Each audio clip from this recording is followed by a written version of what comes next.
When Vegetables Go Bad by Don Gillmor and illustrated by Marie-Louise Gay.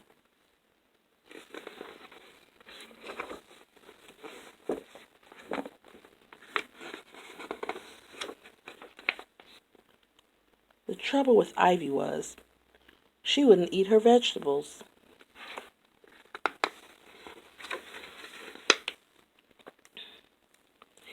Eat your vegetables, Ivy mother said, or you won't grow up to be big and strong. Ivy stared at the blue flowers that were painted on her plate. She began to count them.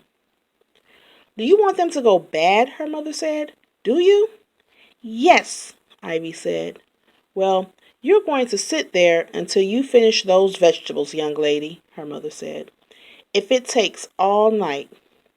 Ivy stared at the vegetables. They were green and yellow and cold and damp.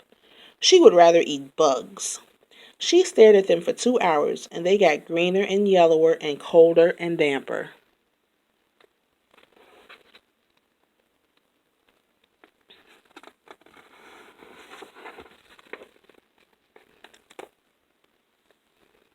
Ivy closed her eyes. She hoped that when she opened them, her vegetables would be gone. She opened her eyes, and they were still there, though she thought they had moved. When her mother wasn't looking, she put all her vegetables in her napkin and stuffed it into her pocket. Finished, she said to her mother. There, she said. That wasn't so bad now, was it? No.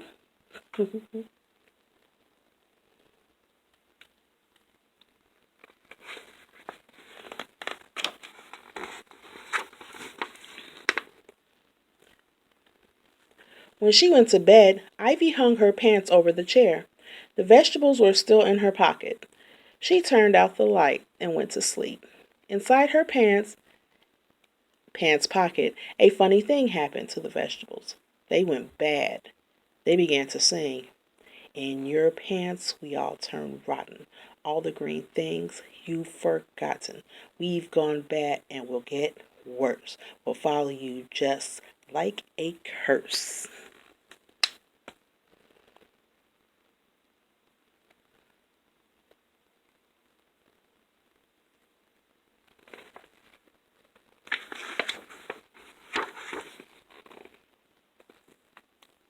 Oh. Ivy woke up and saw a turnip in the middle of her bedroom. It was almost as big as she was. I am a turnip, the turnip cried. I taste so good, the turnip lied.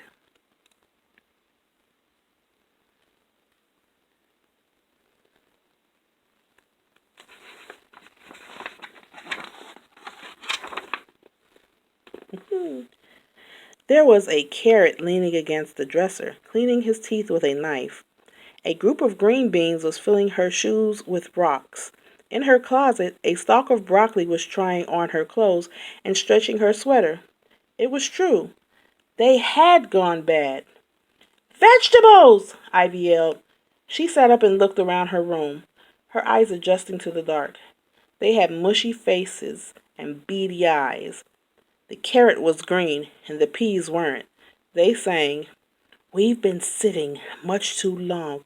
You won't grow up big and strong.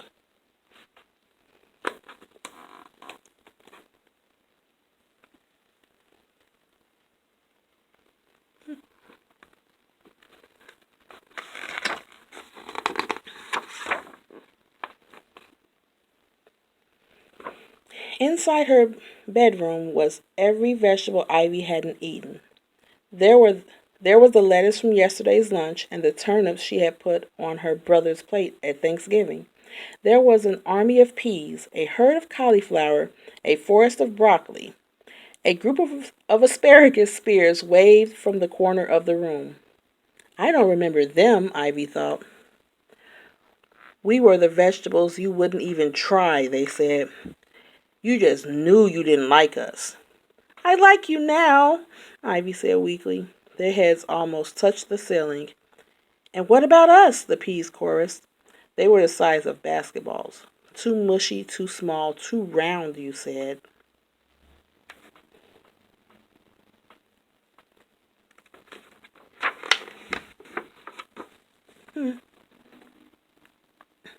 The vegetables moved toward her, crowding Ivy's bed. The turnip was now bigger than her mother. You called me nature's great mistake, the turnip said. He was bending over, his long finger touching Ivy's nose. You said I was too orange. We were too cold, the bean said. I was too warm, the lettuce said. Too yellow, too green, too old, too mean, too ugly and damp, too shriveled and brown, too mushy and small, too stupid and round, too much, too little, no room on your plate. You're sick, you're full, you're trying to lose weight. They're never in season. They will give me the willies. The beans are all boring. The salad is silly.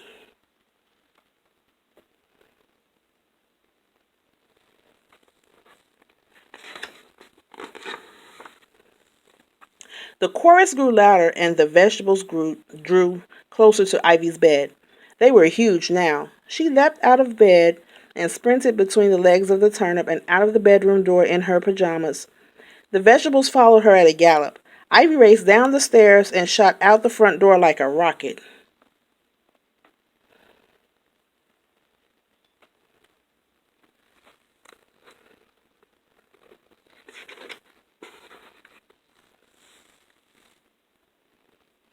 She sprinted through the garden, down the street, and around the park. The beets were the size of cars. She could feel their hot vegetable breath at her shoulder. She could hear the pounding of their steps and the angry cries of the Brussels sprouts. You tried to feed us to your dog. Even he wouldn't eat you, Ivy shrieked. She ran down an alley over a fence, through the schoolyard and back to her street. The vegetables were gaining.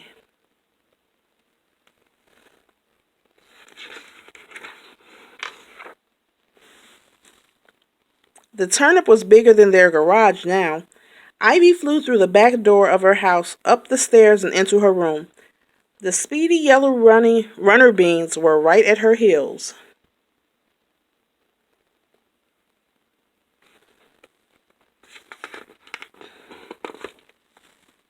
Ivy jumped into the bed and tried to get under the covers, but the beans were on her. She struggled with them, gasping for breath, wrestling with their waxy limbs.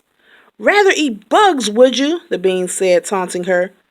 No, Ivy yelled. I like beans, especially the yellow ones. I like peas. I love broccoli.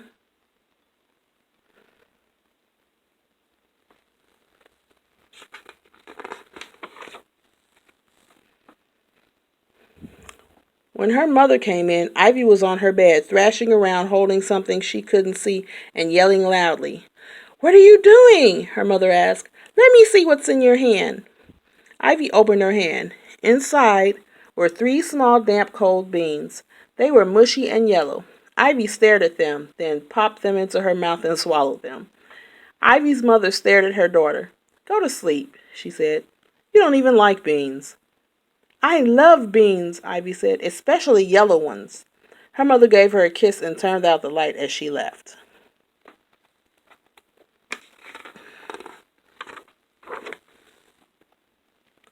Ivy lay on her bed, her eyes open in the dark. She could see her pants hanging over the chair.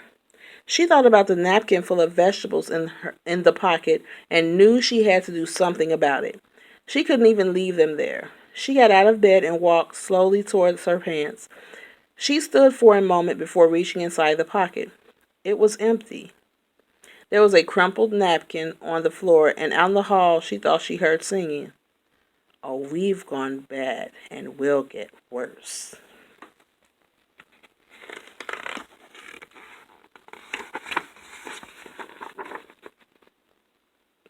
Dun dun dun. The end.